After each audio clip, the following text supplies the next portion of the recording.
नमस्कार। आज सैटरडे है और आज का जो हमारा सेशन है वो कैरियर काउंसलिंग पर है। क्योंकि मैं एक सर्टिफाइड कैरियर काउंसलर भी हूँ और मैंने अपने काउंसलिंग की जो कोर्स है वो IC3 इंस्टीट्यूट से सक्सेसफुली कंप्लीट किया। और मैंने बहुत सारे उनके थ्रू जो है बहुत सारे यूनिवर्सिटीज़ और बहुत सारे सेशन भी मैंने अटेंड किए हैं। और पिछले कई सालों से काउंसलिंग को लेकर मैं बहुत एक्टिव भी रहा हूँ और वर्कशॉप वगैरह करता रहा हूँ। तो मेरे लिए एक ये पैसन है और मुझे लगता है कि पढ़ाई के साथ साथ आपको एक सही गाइडेंस और सही काउंसलिंग की भी ज़रूरत पड़ती है। तो पहले जो था काउंसलिंग की ज़रूरत नहीं पड़ती थी, हमारे ज़माने में काउंसलिंग की ज़रूरत नहीं थी। हमारे ज़माने में लिमिटेड हमारे पास ऑब्जेक्ट था, लिमिटेड सब कुछ था, आप उसमें रहते थे।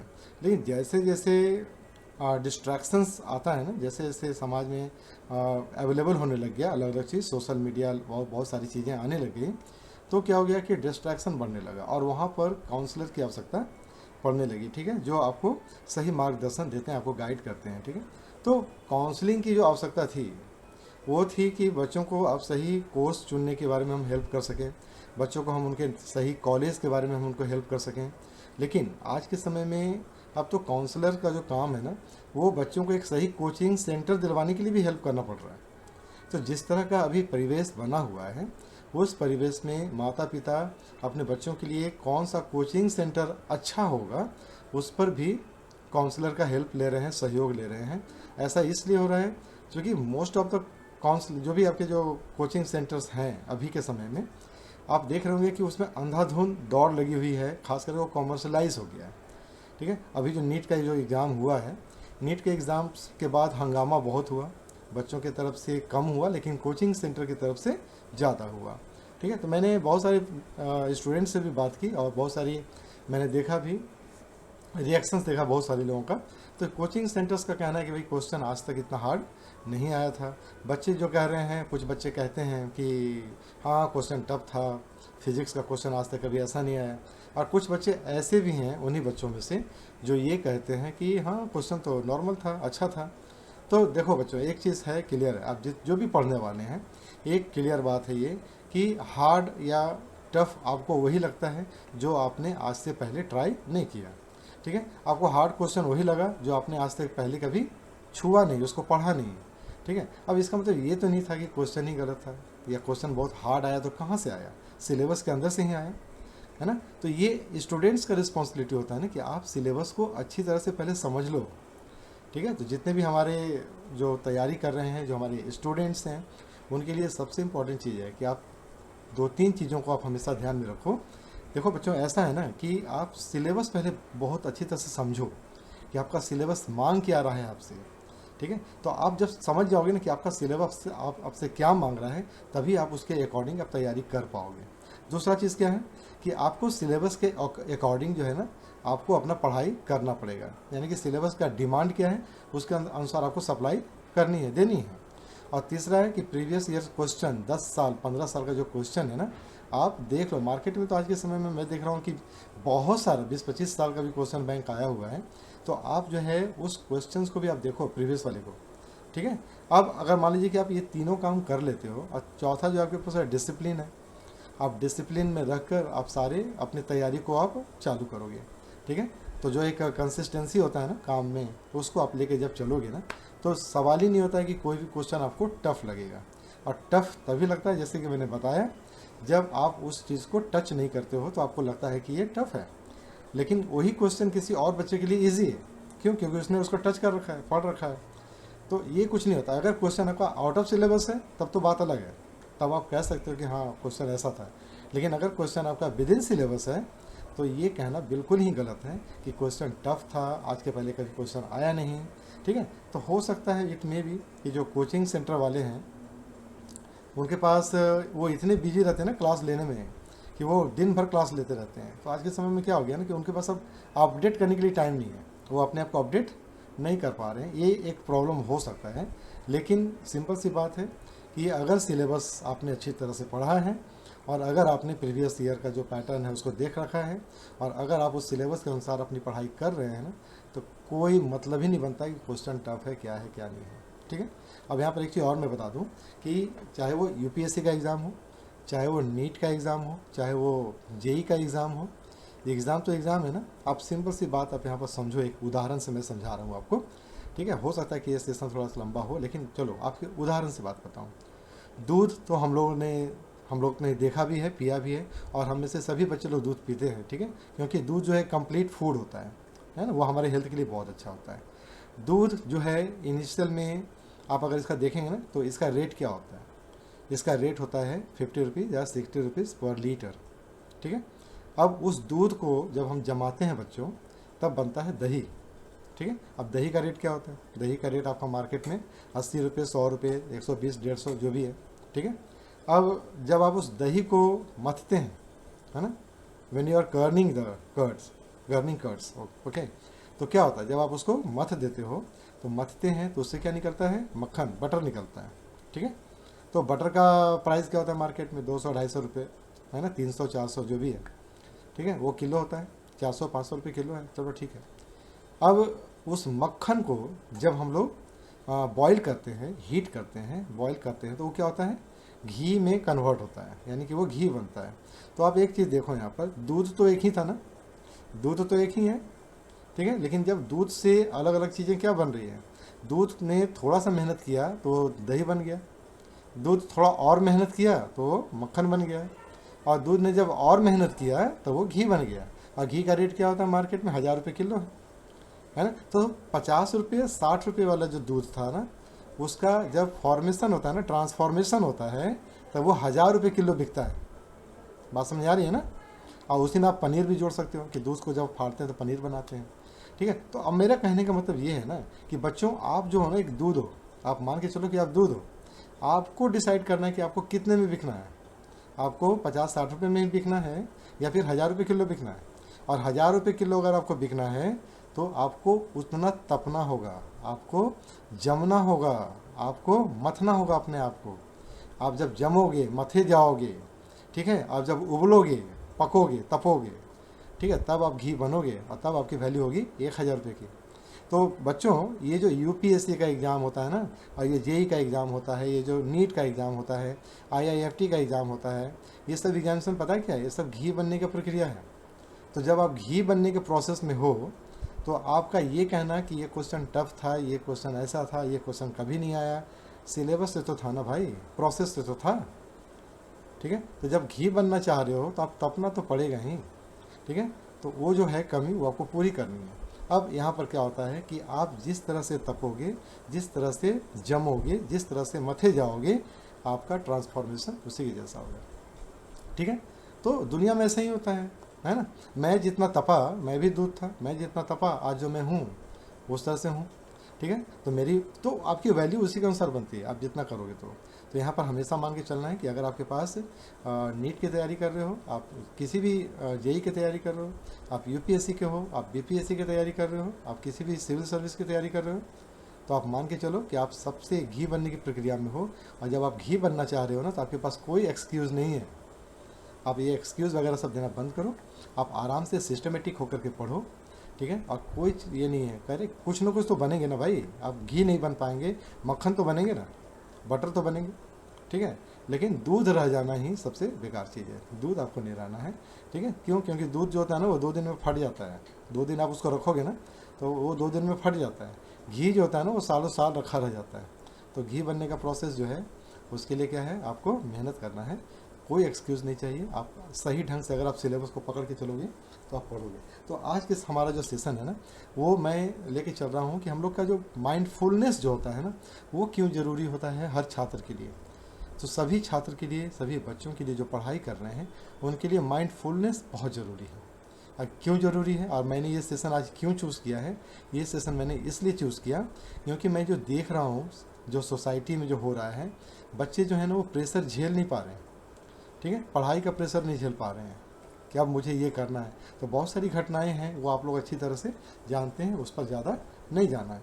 तो मेरा जो काम होता है वो होता है कि मंडे से लेकर फ्राइडे तक मैं किसी कोर्स को लेकर चलता हूँ, ठीक है। जैसा कि अभी मैं चल रहा था आरआरबी रेलवे प्रोफेशनल एबिलिटी को लेकर चल रहा था। फिर अभी अगले मंडे से चलूँगा केंद्रीय विद्यालय की जो वैकेंसी आने वाली है उसको लेकर के चलूँगा। ठीक है, सैटरडे संडे जो मेरा रहता है वो मोटिवेशनल और कैरियर काउंसलिंग को लेकर रहता है। ठीक है, जिससे कि मैं टच में भी रहूं और मैं हमेशा अपडेट होता रहूं। तो जो लर्निंग प्रोसेस होता है ना वो लाइफ लॉन्ग चलते रहता है, चाहे आप रहो, मैं हूँ, कोई भी हो, जो पढ़ने वाला है उसका लर्निंग प्रोसेस जब तक जिंदा है तब तक चलता है। तो मैं ये कह रहा था कि पढ़ सब कोई रहे हैं, लर्निंग का जो काम है ना वो सबके साथ हो रहा है, सब कोई लर्न कर रहे हैं, सब कोई पढ़ रहे हैं। ठीक है, अब यहाँ पर पढ़ने का जो प्रोसेस है ना वो सबके लिए अलग अलग ढंग से हो रहा है, सभी कोई अपने अपने अलग अलग ढंग से इस काम को कर रहे हैं। अब यहाँ पर क्या होता है कि पढ़ाई की प्रक्रिया में जो आपका न्यूरॉन्स है डैट वायर टुगेदर, ठीक है, तो हमारा जो तंत्रिका तंत्र है ना शरीर में वो सेंस करता है, वो हर चीज़ को रिएक्ट करता है, वही जो आपका है ना वो वायर हाउस वही है। तो तंत्रिका तंत्र जो है हमारे शरीर का जो न्यूरॉन सिस्टम है ना वो क्या है, वायर हाउस है वो पूरे शरीर का, सब जगह पर उसका कनेक्शन बना हुआ है। और वो क्या करता है, हमारे सारे रिएक्शंस को हमारे माइंड तक देता है। ठीक है, तो जब तक वो फायर होता है ना, ठीक है, तो फायर कैसे होता है, सारे के सारे वायर जुड़ जाते हैं तब होता है। और अगर मान लीजिए कि वो जो वायर्स होते हैं ना, अलग अलग वायर हैं, हमारा जो अलग अलग माइंडसेट होता है ना वो अगर अलग अलग मतलब कि अच्छा से नहीं जुड़ेगा तो वो आपको हमेशा डिफिकल्ट करता है। ठीक है, अब यहाँ पर देखिए एक चीज़ क्या होता है कि your subjective mind has an effect on your objective world. ये सब्जेक्टिव माइंड क्या होता है, तो सब्जेक्टिव माइंड क्या होता है, जो हम सोचते हैं, जो हमारा ख्याल होता है, जो हमारा परसेप्शन है, जो हमारा फीलिंग्स है, जो हम सोच रहे हैं। ठीक है, जो हम लोगों ने अपने चारों तरफ अपना एक ऑरा बना लिया है वो हमारा क्या है, सब्जेक्टिव माइंड है। जो मेरे विचार होते हैं, ये इसका मतलब ये नहीं होता कि सभी के विचार मिलते जुलते हैं। ठीक है, हो सकता है कि आपका विचार किसी और के विचार से न मिलता हो, तो जो आपका इंडिविजुअल माइंड है ना, सोच है, आपकी जो फीलिंग है, ठीक है, ये कहलाता है सब्जेक्टिव माइंड। ठीक है, अब ऑब्जेक्टिव वर्ल्ड क्या होता है, ऑब्जेक्टिव वर्ल्ड है आपके आसपास की दुनिया, जो रियलिटी है, अब जिस दुनिया में रह रहे हो। ठीक है, जो आपके आसपास की जो रियलिटी है वो कहलाती है सब ऑब्जेक्टिव वर्ल्ड। ठीक है, तो आप अपने चारों तरफ कैसी दुनिया बनाए हो, आप अपनी चारों तरफ वैसी ही दुनिया का निर्माण करते हैं जैसा आप सोचते हैं। ठीक है, तो जिस तरह से आप सोच रहे हैं, जो आपका फीलिंग है, जो आपका अंदर का आपका जो परसेप्शन होता है किसी चीज़ को लेकर, उसी के अकॉर्डिंग आप अपने चारों तरफ एक नई दुनिया का निर्माण कर लेते हो।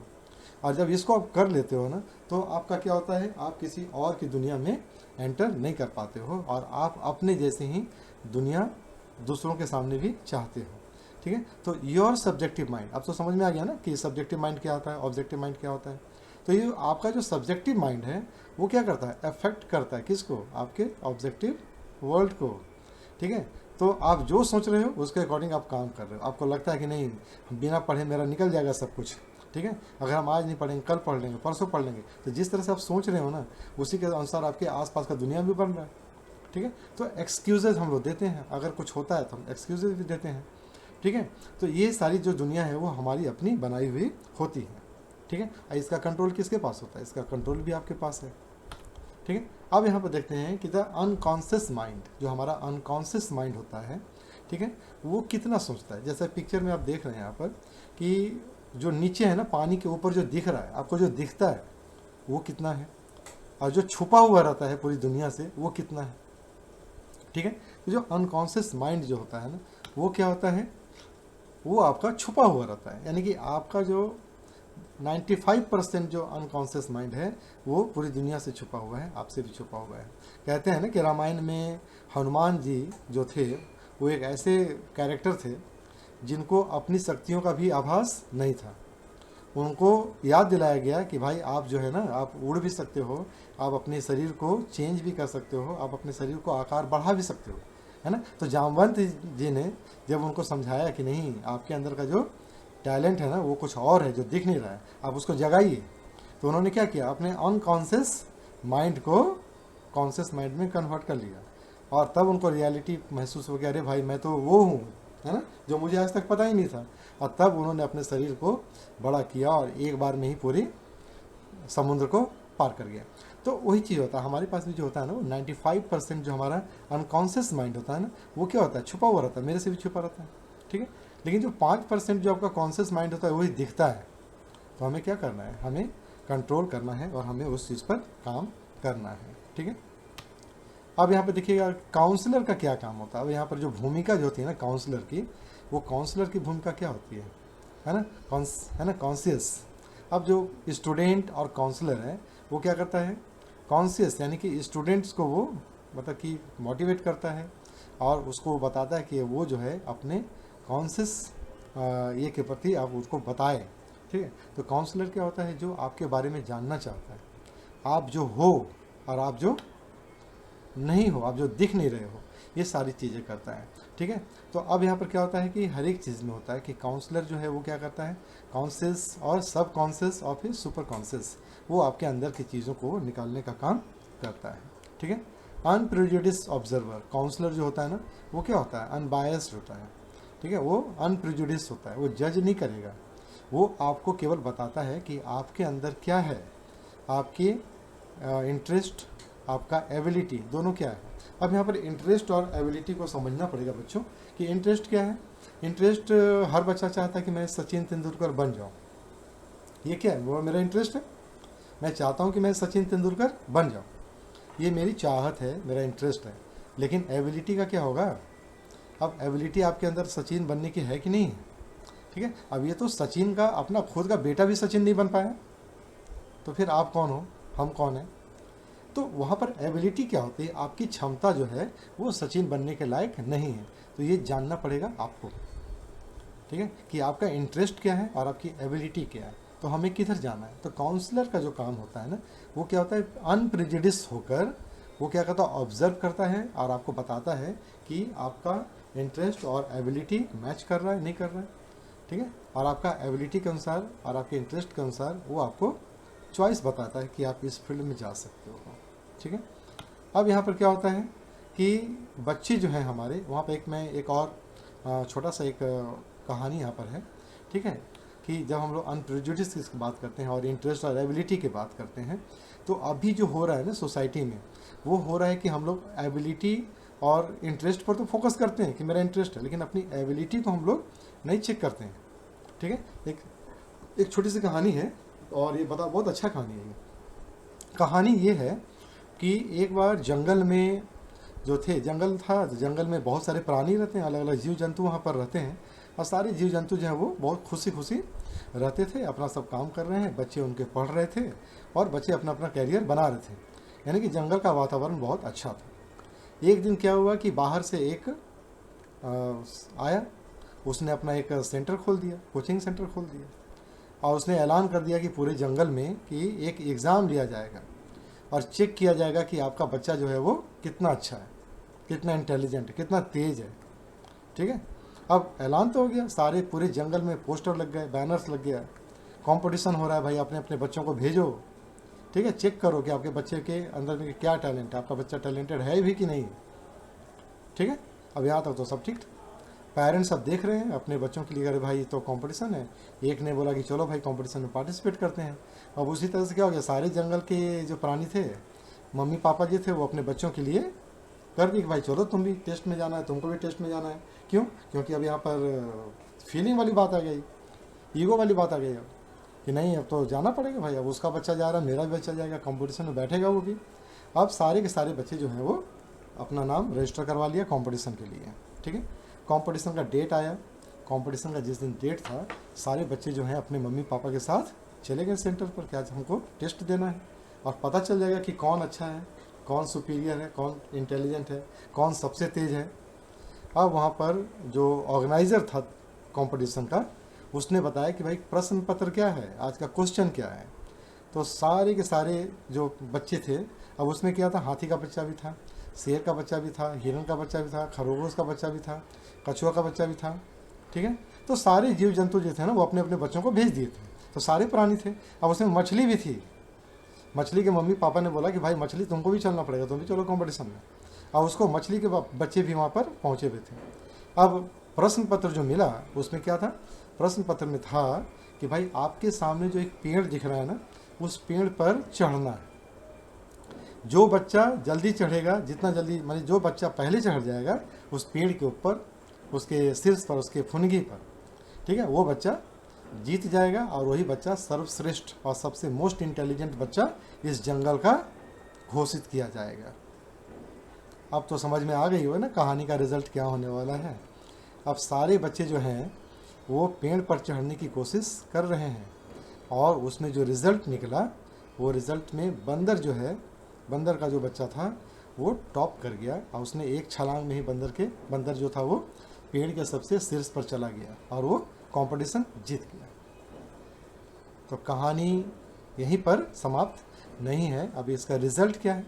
रिज़ल्ट यही है कि अब जो है बाकी के जो माता पिता थे वो उनका पूरा मनोबल टूट गया कि भाई मेरा बच्चा तो चढ़ ही नहीं पाया। हाथी का बच्चा, हाथी बोला कि यार तुम क्या करते हो यार, इतना खिलाते पिलाते हैं तुमको, तुम मेरे को पेड़ पर नहीं चढ़ पाया, एकदम मजाक बना के रख दिया, खाना पीना इसका बंद करो यार। ठीक है। अब वो हाथी जो है वो अपने बच्चे की मम्मी पर चिल्ला रहा है। इसी तरह से सभी जानवर का बुरा हाल था। ठीक है। मछली जो थी ना उसके मम्मी पापा भी बड़ा टेंशन में कि तुम बड़ा फड़फड़ाते रहती थी पानी के अंदर, तुम ऐसे वैसे कर रही थी, तुम मेरे को पेड़ पर नहीं चढ़ पाई, तुम ये हाल तुम्हारा हो गया है, आज से तुम्हारा खाना पीना बंद कर देंगे यार, ये सब क्या चल रहा है तुम। अब उसको क्या करना है, उसको भी ईगो है कि भाई पेड़ पर चढ़ाना है हमको। अब बताइए आप ही। अब यहाँ पर कहानी क्या हो गया कि इस चीज़ को ऑर्गेनाइज़र जो थे ना, कंपटीशन के ऑर्गेनाइज़र ने बढ़ चढ़ करके दिखाया। पूरे जंगल में उस बंदर का पोस्टर टंग गया और कोचिंग क्लासेस की नई बैच का शुरुआत भी हो गया कि भाई फलाने तारीख से फलाना बैच शुरू हो रहा है, आप अपने बच्चों को भेज दीजिए ताकि उनको पेड़ पर चढ़ने का जो कंपटीशन है ना उसमें उनको अव्वल लाया जा सके। अब जो है पूरे जंगल में बैनर पोस्टर टंग गया। सारे के पेरेंट्स जो थे उन्होंने अपने कमाई कहीं से भी लाकर अपने अपने बच्चों को एडमिशन करा रहे हैं। भाई अगले बार जो कंपटीशन हो पेड़ पर चढ़ने का तो मेरा बच्चा भी उस पर टॉप करे, इसी उम्मीद के साथ में। अब यहाँ पर सबसे बड़ा जो प्रश्न है वो ये है कि क्या मछली कभी पेड़ पर चढ़ पाएगी? उसने कोचिंग में एडमिशन तो ले लिया, उसकी पढ़ाई चल रही है और उसको उसके कोचिंग के मेंटर ने ये भरोसा भी दिला दिया कि आपने इतनी बड़ी फ़ी जमा की है, हम आपको पेड़ पर चढ़ा करके ही मानेंगे। हमारे पास तरह तरह का तरीका है, हमारे पास अलग अलग ये है, मैं आपको वो दूंगा, मैं आपको वो करवाऊंगा, बहुत सारी चीज़ें फलाना ढिकाना झोल झाल मैं करवाऊंगा और आपको अंततः मैं पेड़ पर भी चढ़ा करके ही दम लूँगा। ये तो ऑर्गेनाइजर का दावा था। पेरेंट्स ने अपने बच्चों को डाल दिया। लेकिन यहाँ पर ये समझने की चीज़ है आपको भी और हम सबको भी कि क्या मछली कभी पेड़ पर चढ़ पाएगी? कभी नहीं चढ़ पाएगी। क्यों? क्योंकि उसकी एबिलिटी पेड़ पर चढ़ने की नहीं है। हाँ, ये अलग चीज़ है कि वो मछली ओलंपिक में तैराकी के रेस में अव्वल आ सकती है, गोल्ड मेडल ले सकती है, इसमें कोई दो मत नहीं है। लेकिन वो पेड़ पर कभी नहीं चढ़ सकती क्योंकि उसका बनावट जो है, उसका शारीरिक संरचना जो है वो पेड़ पर चढ़ने वाली है ही नहीं। वो तो पानी में तैरने के लिए अच्छी है। ठीक है। उसी प्रकार से अलग अलग जो प्राणी थे जंगल के, उनके बच्चों की एबिलिटी अलग अलग थी।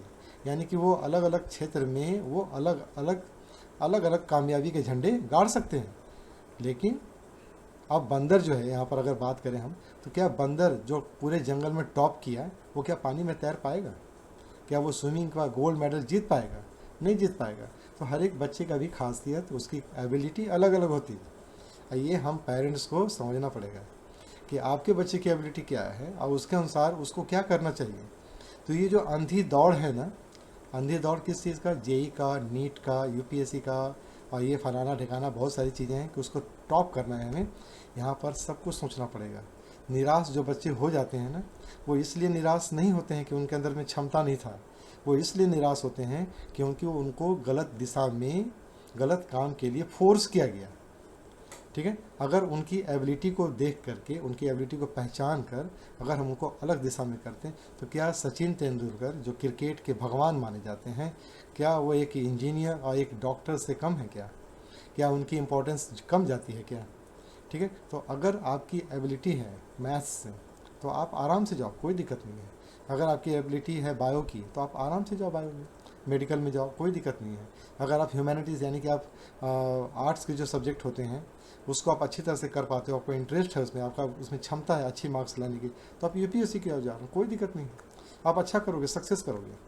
लेकिन जो ये माया जाल जो बना हुआ है ना, कोचिंग का माया जाल, आज ही मैं देख रहा था तो मुझे बहुत आश्चर्य हुआ, ठीक है, कि इस बार की जो यूपीएससी टॉपर जो थी उसको अन अकेडमी वाले ने भी, मैं क्या बोलूँ, मैं तो नाम तो मुंह से निकल जा रहा है, उसको एक वक्त कोचिंग सेंटर वाले ने अपने में डाल दिया, AI topper from my institute.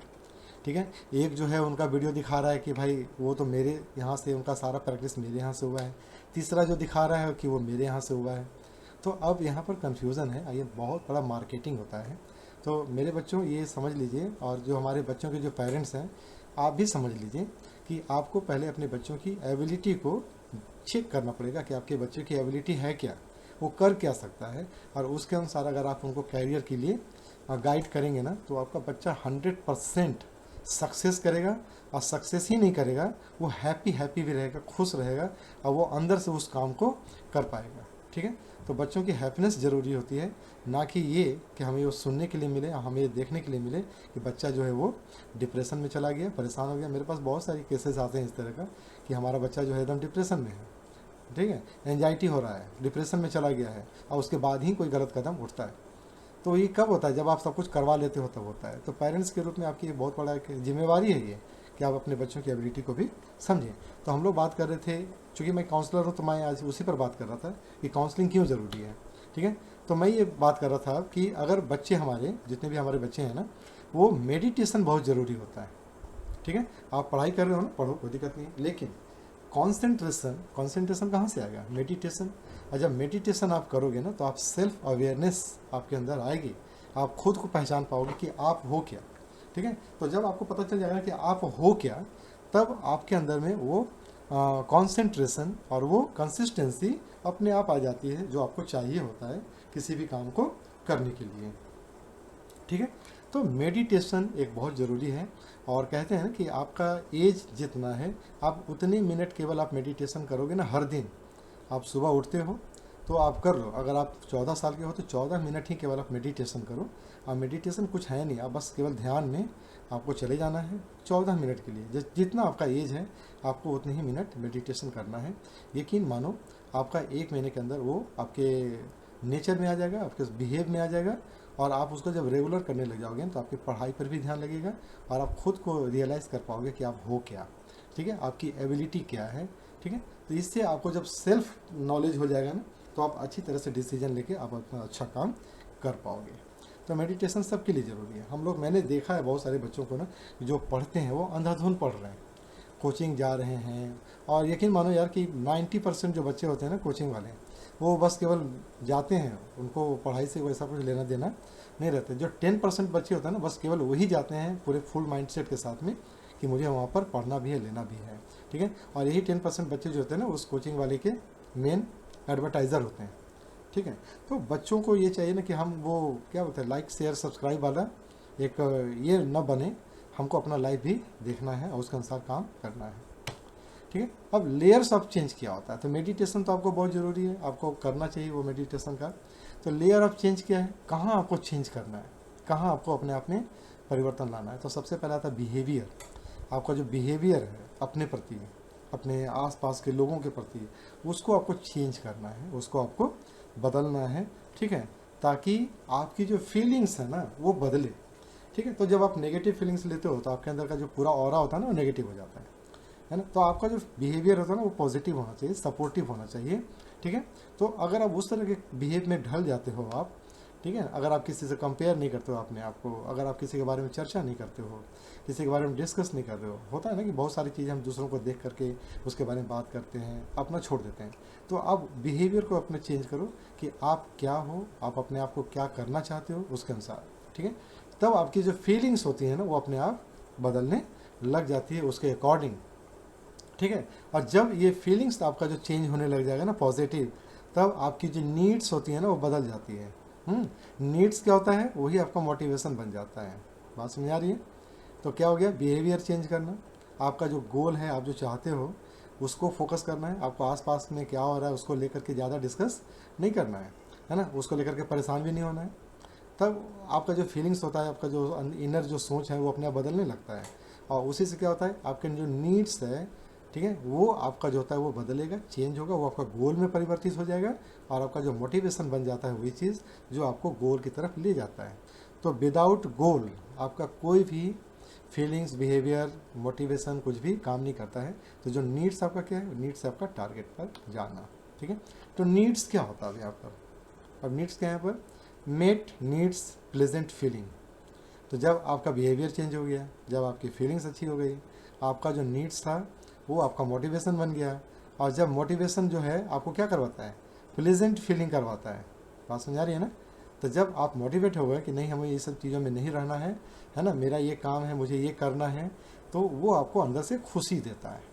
ठीक है, आप यकीन मानो कि जितने भी लोग आज जॉब कर रहे हैं, ठीक है, जितने भी लोग जॉब कर रहे हैं उसमें से 60% 70% ऐसे हैं ना जो अपने जॉब से खुश नहीं है। वो जो कर रहे हैं वो बेमन से कर रहे हैं। क्यों? क्योंकि वो जो चाहते थे वो नहीं कर पाए, है ना। तो वही चीज़ होता है, जब आपकी नीड जो है ना, आपका जो जो कैरियर गोल होता है ना, वो जब आपको मिल जाएगा, ठीक है, कि हम मुझे बस यही करना है, यही मेरा लक्ष्य है, इसी से मुझे खुशी मिलती है, तो वो क्या होता है, आपको अंदर से प्लेजेंट खुशी देगा आपको, आप अंदर से खुश रहोगे और खुश होकर के काम करोगे। ठीक है, तो ये चीज़ होता है। और दूसरा क्या, अनमेट नीड्स। जब आपका जो नीड्स था, जो आप चाह रहे थे कि हमको ये बनना है, मेरा एकदम अंदर से इच्छा थी, अगर वो आपको नहीं मिलता है, ठीक है, तो आप क्या हो जाते हो, अनप्लेजेंट हो जाते हो। ठीक है, आपको अंदर से खुशी नहीं मिलती, आप हमेशा चिड़चिड़े रहते हो। और यही होता है, जैसा मैंने बताया अभी, 60-70% लोग जो है ना पूरी दुनिया में, वो क्या होता है, अनप्लेजेंट है अपने काम से, उनको अपने काम में खुशी ही नहीं है। वो दूसरे के काम को देख करके खुश हो जाता है कि यार वो तो मेरे से बहुत अच्छा है, मैं जो कर रहा हूँ उसमें तो कोई मज़ा ही नहीं है, क्या कर रहा है, ये बेकार का काम है, उसका काम देखो कितना आराम का है यार, कितना मज़ा कर रहा है काम में। ठीक है, तो क्या हो रहा है कि आपका जो फीलिंग्स है ना, आपका जो बिहेवियर है ना, वो आपके नीड्स की तरफ जा ही नहीं रहा है ना। आप कर तो कुछ रहे हो, देख कुछ और रहे हो, तो उसको कंट्रोल करने की ज़रूरत है, उसको लाइन अप करना है। और इस सब के लिए मेडिटेशन सबसे बेस्ट चीज़ होता है। मेडिटेशन आपको कॉन्सेंट्रेशन की तरफ लाता है। अब यहाँ पर एक चीज़ हमेशा समझना कि जो इमोशंस होता है ना, हमारा फीलिंग्स होता है ना, वो क्या होता है, वो हमारा जीपीएस सिस्टम है, हमारे पूरे शरीर का वही नेविगेशन सिस्टम है। वो जैसा सोचोगे, जैसा आप महसूस करोगे, आपको वो जो आपका जो फीलिंग्स है ना, आपको उसी की तरह ले जाएगा, है ना, आपको उसी रास्ते पर ढकेलेगा। ठीक है, और आपको पहुंचा देगा आपके गोल तक। तो जैसा आपने सोचा, जैसा आपके मन में आया, आप उसी टारगेट पर पहुंच गए, उसी गोल पर पहुंच गए। ठीक है, तो आपको अपना जीपीएस सिस्टम ठीक करने की ज़रूरत है। और ये ठीक कब होता है, जब आप अपने इमोशंस को, अपनी फीलिंग्स को कंट्रोल कर लोगे। तो कभी कभी देखते हो ना कि गूगल भी जो होता है, उसका जो जीपीएस सिस्टम है ना, गूगल मैप, वो भी कभी कभी धोखा दे देता है। क्यों? भैया आपकी फीलिंग्स जो था ना वही गड़बड़ था, तो जाना था आपको कहीं और, लेके चला गया कहीं और, है ना। तो वो आपको करना है, आपको कंट्रोल करना है। आप अपनी फीलिंग्स, इमोशन को कंट्रोल करोगे, तब आपको पता चले। और ये कैसे होता है, जब आपको अपनी एबिलिटी पता चल जाती है, आपको अपनी क्षमता पता है कि मैं क्या कर सकता हूँ। मैं ना, मैथ्स मेरा सबसे बेस्ट है, मैथ्स बनाने में मन लगता है। ठीक है, दिखाने में नहीं, बनाने में मन लगता है ना, मैं उसमें डूब जाता हूँ। तब आप क्या बन जाते हो, रामानुजन बन जाते हो आप। ठीक है, तो आपके लिए बेस्ट है ना, आप आईआईटी की तैयारी करो, आप मैथ्स से रिलेटेड जो चीज़ है उस पर आप तैयारी करो, कोई दिक्कत नहीं है यहाँ पर। ठीक है, तो फीलिंग्स और इमोशन क्या होता है, आपका जीपीएस सिस्टम है। फीलिंग्स चार्ट ये दिया हुआ है बहुत सारा, ये बहुत लंबा चौड़ा चार्ट है ना। आप इस चार्ट को स्क्रीनशॉट भी ले सकते हो, देख सकते हो, अलग अलग चीज़ के लिए अलग अलग फीलिंग्स होता है। ट्रांजेक्शनल जो एनालिसिस होता है ना, वो क्या है, ठीक है। पेरेंट्स जो हैं आपके पास, नर्चरिंग हैं, क्रिटिकल्स हैं, ठीक है। एडल्ट जब हो जाते हैं तो उनका बीच का पूरा ये हो जाता है, और जो बच्चे होते हैं वो नॉट ओके और नेचुरल होते हैं। तो बच्चे जो होते हैं वो, उनका तो अंदर कुछ उस तरह का है ही नहीं।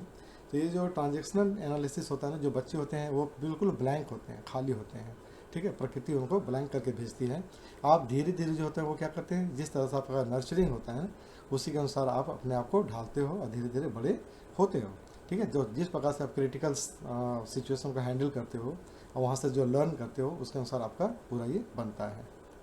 ठीक है, we have to be in an adult state, ठीक है, to listen effectively to another persons point of view. और हमें क्या करना है, अब एडल्ट की तरफ बिहेव करना है। ठीक है, क्यों, पैर मैंने कि बीच का जो है, अब जब उस तरह पर आओगे ना तब होगा। लिसन इफेक्टिवली, सुनो गौर से। ठीक है, to another persons point of view, दूसरों के पॉइंट ऑफ व्यू को भी अच्छी तरह से सुनना चाहिए। टू कंसीडर न्यू फैक्ट, अब जब सुन लिए है ना, उसके अनुसार आप क्या करो, नए नए फैक्ट्स को आप सोचो, समझो, खोजो। To evaluate our someone else behaviour, अपना और दूसरों के बिहेवियर को समझो और उसके अकॉर्डिंग काम करो। तो negative and positive of ego state जो होता है ना, उसका अलग अलग दिया हुआ है कि क्रिटिकल पेरेंट्स कैसे होते हैं, नर्चरिंग पेरेंट्स कैसे होते हैं, फ्री चाइल्ड कैसे होते हैं, और एडाप्टिव चाइल्ड कैसे होते हैं। तो मैं तो ये नहीं कहूँगा, आप इसको अपने से देखिएगा इस चार्ट को, इसमें दिया हुआ ना क्रिटिकल पेरेंट्स क्या होते हैं ना, ठीक, परसिक्यूटिंग है, फिर से फॉल्ट फाइंडिंग होते हैं, नेगिंग होते हैं, डोमिनेटिंग होते हैं, ठीक है। तो ये इस तरह का पेरेंट्स का भी बिहेवियर है। तो मेरा जो आज का जो सेशन है ना, वो बेसिकली दोनों पर डिपेंड करता है कि बच्चे और पेरेंट्स इसको खुद से भी देखें और समझें कि एक अच्छे पेरेंट्स की भूमिका क्या होती है, उनके रोल क्या होते हैं, ठीक है। अब क्या how to be when you sit on the counsellors chair. अब जो काउंसलर के रूप में जो मेरी भूमिका होती है ना, वो क्या होता है कि मैं जानता हूँ, and I want to know you, मैं जानता हूँ, है ना, मैं क्या कर सकता हूँ, मैं जान रहा हूँ, and I want to know you, और मैं एज ए स्टूडेंट तुमको जानना चाहता हूँ, आपको जानना चाहता हूँ कि आप क्या हो। तो how to be when you sit on the counsellor chair. तो जब आप काउंसलर के चेयर पर कोई बैठता है ना, जो काउंसलर होता है, तो आप यकीन मानो कि वो अनबायस होता है और वो आप नन जजमेंट होता है, वो जजमेंट नहीं करता, वो आपके लिए डिसीजन नहीं लेता, लेकिन काउंसलर आपको एक सही रास्ता जरूर बताता है। वो आपको दोनों नेगेटिव पॉजिटिव दोनों रास्ते आपके लिए बता देता है। आपको जिस रास्ते पर चलना है वो आपका अपना चॉइस होता है, ठीक है। तो coping strategies of a child to have their needs, है ना। अब क्या होता है कि स्ट्रेटजी आपको क्या करना है, स्ट्रेटजी बनाना पड़ेगा, कौन है ना, ऑफ अ चाइल्ड, बच्चों के लिए, जिससे कि वो नीड को अपने पहुंच सके, अपने गोल तक पहुंच सके। तो पहली स्ट्रेटजी क्या है, द ओबीडिएंट चाइल्ड, आज्ञाकारी बच्चा बने, आप जैसा बोलते हैं उसको फॉलो करें, ठीक है। क्योंकि आपके पास एक्सपीरियंस है, आप एक्सपीरियंस ले सकते हो एज ए पेरेंट्स, तो आपकी बात को फॉलो करें, आपको माने। और दूसरा क्या है, रेबेल, है ना, आप जो है विद्रोही बन जाओ, ठीक है। तो आपके हाथ में है कि आप किस तरह से स्ट्रैटेजी अपनाते हो कि आप अपने बच्चों को बनाते हो, ठीक है। तो एक चीज़ था यहाँ पे, इसका डिस्कस करने का कोई ज़रूरत नहीं है। तो ये मैस्लो हायरार्की जो है वो पेरेंट्स के लिए है, थोड़ा सा इस पर डिस्कस कर सकते थे कि हमारे नीड्स जो होता है ना, वो इंसान का नीड्स क्या होता है, जो बेसिक नीड्स क्या होता है, पानी, खाना, है ना, और रहना, ये सब क्या होता है, बेसिक नीड्स होता है इंसान का। और बेसिक नीड्स में क्या होता है, सेफ्टी एंड सिक्योरिटी भी आता है बेसिक नीड्स में, ठीक है। तो ये क्या होता है कि बेसिक नीड है, यहाँ तक कोई दिक्कत नहीं है। लेकिन जो साइकोलॉजिकल नीड्स होता है ना, वहाँ पर क्या होता है कि इंटीमेट्स रिलेशनशिप्स, फ्रेंड्स और प्रेस्टीज इशू आ जाता है यहाँ पर, है ना, फीलिंग ऑफ एकम्प्लिशमेंट आ जाता है। तो यहाँ से ही शुरू हो जाता है, जो बीच में आपका जो साइकोलॉजिकल नीड होता है ना, वहीं से सारी चीज़ें शुरू हो जाती हैं। चूँकि आपका जो इंटरेस्ट है वो कॉन्फ्लिक्ट कर जा रहा है एबिलिटी के साथ में, और वहीं से आपका जो होता है वो गड़बड़ाता है कि हम, मुझे चाहिए ये, लेकिन मैं उस लायक हूँ नहीं, या फिर मैं जिस लायक हूँ वो मुझे चाहिए नहीं। तो यहाँ पर आपको उसको बैलेंस करने की जरूरत होती है। और सेल्फ फुलफिलमेंट नीड क्या होता है, एक्चुअलाइजेशन, सेल्फ एक्चुअलाइजेशन। जब आपको पता चल जाता है ना कि मैं हूँ कौन, जब आप अपने आप को पहचान लेते हो, तब क्या होता है, अचीविंग वंस फुल पोटेंशियल। आप अपने फुल पोटेंशियल को, पूरी शक्ति को, पूरे पावर को आप पहचान लेते हो, आप पा लेते हो, उसको प्राप्त कर लेते हो, इंक्लूडिंग क्रिएटिव एक्टिविटीज़। साथ में आपका जो पूरा क्रिएटिव एक्टिविटी है ना, वो भी आपके पास आ जाता है। यानी कि क्या होता है कि आप पूरी तरह से हनुमान जी हो, जो आप बन जाते हो भगवान, ठीक है। जिनके पास जो शक्ति थी छुपी हुई, है ना, वो क्या था, उसको सेल्फ रियलाइजेशन के माध्यम से फुलफिल कराया गया, उनको एहसास कराया गया। तो काउंसलर जो होता है ना बेटा, वो आपको यही एहसास कराता है कि आपके अंदर है क्या और आप कर क्या रहे हो, ठीक है। तो इसको वो करवाता है, इससे क्या होता है कि वो अपने गोल को अचीव कर पाता है। तो ये था मैस्लोस का हायरार्की ऑफ नीड्स है, जो कि बीएड में पढ़ाया जाता है सभी टीचर्स। तो टीचर्स ऑलरेडी 10% काउंसलर होते हैं ना, तो उनको भी ये सब पढ़ाया जाता है कि आप बच्चों को भी सब चीज़ उसके अनुसार ही करें। ये होमवर्क है, एक्सेप्टेंस बॉक्स है, कि आप जिस चीज़ को आपको बताया जाता है वो एक्सेप्ट करने की चीज़ होती है। कि जामवंत जी ने जब हनुमान जी को बताया कि आपके अंदर ये पोटेंशियल है, गुण है, उन्होंने एक्सेप्ट किया उस चीज़ को और महसूस किया, और वो अपने, जब उन्होंने अपने आप को महसूस कर लिया कि नहीं ये सही बोल रहे हैं, मैं हूँ ही उस तरह का, और तब उन्होंने अचीव कर लिया अपने गोल को, जो उनको मिलना चाहिए था वो उनको मिल गया। तो ये है एक्सेप्टेंस बॉक्स है, ये जो आपको एक्सेप्ट करना है। तो आप जिस चीज़ को एक्सेप्ट करोगे, आप उसके अनुसार अपने आप को जो आप हो, आप उसको एक्सेप्ट करोगे, आप अपने आप को उस तरह से गोल की तरफ पहुंचा पाओगे। लेकिन अगर आप नहीं एक्सेप्ट करोगे तो जो होता है, आपकी डायरेक्शन जो है वो गलत चली जाती है। ठीक है, तो आज का जो सेशन था वो काउंसलिंग से रिलेटेड सेशन था। चूँकि मैं काउंसलिंग से बहुत रिलेटेड हूँ और मैं इससे बहुत जुड़ा हुआ रहता हूँ, और लोगों से जब मैं बात करता हूँ ना, खासकर पेरेंट्स से जब मैं बात करता हूँ, तो मुझे महसूस होता है कि वो क्या चाहते हैं और उनके बच्चे क्या चाहते हैं। और यही जो कॉन्फ्लिक्ट जो बोलते हैं ना, जो जनरेशन गैप की जो बात करते हैं ना, वही होता है पेरेंट्स और बच्चों के बीच का गैप। और ये अक्सर एक क्वेश्चन पूछा जाता है ना कि पेरेंट्स की तरफ से भी एक क्वेश्चन होता है ना कि मेरे बच्चे जो है ना वो पहले बहुत कुछ बताते थे मुझे, है ना, स्कूल से आते थे सारी कहानी सुनाते थे, आज स्कूल में ये हो गया वो हो गया। लेकिन जो बच्चे बड़े हो गए ना, तो अब वो कुछ बताते ही नहीं हैं मुझसे, यानी कि वो मुझसे कतराते हैं। ऐसा क्यों? तो वही होता है, जब आप उनके बीच का जो बैलेंस होता है ना बच्चों का, उनका इंटरेस्ट, उनकी एबिलिटी, उसको जब आप नहीं महसूस कर पाते हो, नहीं समझ पाते हो, ठीक है, आपकी दुनिया अलग हो जाती है, बच्चे की दुनिया अलग हो जाती है। बच्चा क्या सोच रहा है, आप क्या चाह रहे हो, इसमें जो कॉन्फ्लिक्ट होता है ना, तब ये गैप आ जाता है, जिसको हम लोगों ने जनरेशन गैप का नाम दे रखा है, जबकि ऐसा कुछ होता नहीं है। ये कोई जनरेशन गैप नहीं है। अगर आप आज के डेट में देखोगे ना, तो रिलेशनशिप बनता है ना, मम्मी पापा और जो माँ बाप हैं उनके बच्चों के साथ, ठीक है, बच्चे और माँ बाप का दादाजी के साथ, ग्रैंड पेरेंट्स के साथ में, तो एक बहुत अच्छा रिलेशन है। ग्रैंड पेरेंट्स को मैंने देखा है जो बच्चों के फ्रेंड्स होते हैं, ठीक है, अपने ग्रैंड सन और डॉटर जो भी हैं उनके उनके फ्रेंड हैं, वो दादाजी फ्रेंड है। ठीक है, तो जनरेशन गैप की बात नहीं है, अंडरस्टैंडिंग की बात है। आप कितना समझ पा रहे हो अपने बच्चों को, यही है। मैंने अपनी आँखों से देखा है कि कोचिंग सेंटर में, रेसिडेंशियल कोचिंग सेंटर में, ख़ास करके मैं बताता हूँ, कोटा की बात बताता हूँ, मैंने जो देखा उसे महसूस किया है कि पेरेंट्स ज़बरदस्ती अपने बच्चों को वहाँ पर डाल देते हैं कि भाई पैसा मैंने खर्च कर दिया है, अब तुम किसी तरह से रह के कर लो। यही होता है जनरेशन गैप का कारण। तो आज का सेशन बस मेरा इतना ही था कि काउंसलर की जो भूमिका होती है बहुत इंपॉर्टेंट होती है, आज के समय में तो सबसे ज़्यादा ज़रूरी हो गया है। तो अगर आप किसी चीज़ पर भी अगर आपको डाउट लग रहा हो, कहीं भी अगर थोड़ा सा भी आपको लगता है कि प्रॉब्लम है, तो आपको काउंसलर के साथ बैठ जाना चाहिए, अपने बच्चों के साथ में।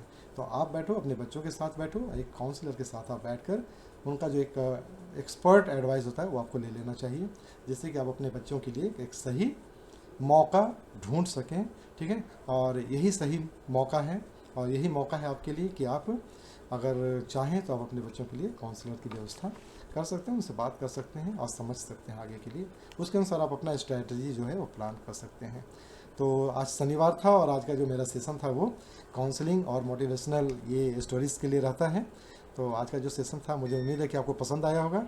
और अगर आपको अच्छा लग रहा है, अगर कहीं से भी आपको लगता है कि मेरी बातें जो हैं वो आपको टच कर रही है, या आपको लग रही है कि हाँ मेरे काम की चीज़ है, तो प्लीज़ आप चैनल को सब्सक्राइब कर लीजिएगा, लाइक कीजिएगा, और दूसरों को भी ज़रूर बताइएगा कि हर शनिवार मैं आपके लिए लेकर के आऊँगा एक नई कहानी, मोटिवेशनल स्टोरीज़ और कुछ अच्छे करियर काउंसलिंग के लिए चर्चे।